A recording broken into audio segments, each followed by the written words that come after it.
All right, there it is, guys. We got it unboxed. So pretty much had one big box and another packing around it with styrofoam on the panel. Looks pretty good.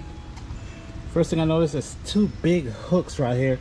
That's probably used to lift it and move it. Let's look at the other side.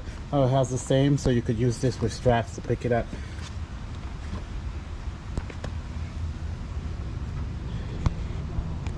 We got our oil. So it's 10W30 and right about 0.8 of a quart per engine. So I guess right here, this is where the hot air from, actually this is the exhaust. So you have one exhaust on this side for one engine, and then another exhaust this side for this engine. Pull start. This is your gasoline, so this is the external tanks. Over here you have natural gas inlets. So engine 1, engine 2.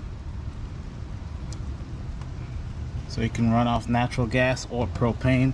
We'll be running it off propane. I don't know how to get these open.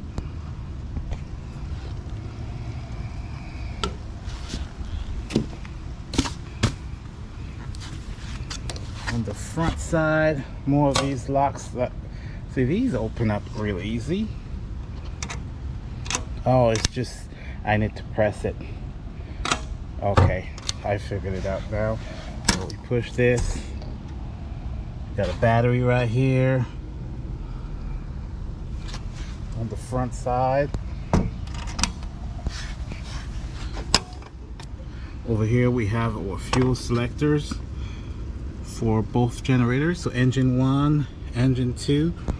It's still hard for me to get my mind around why they have two engines in here instead of just one big, let's say like the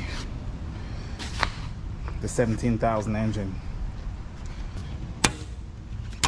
Okay, got it. There you go. That's where you'll change your oil. Air filters right here. Add oil right here.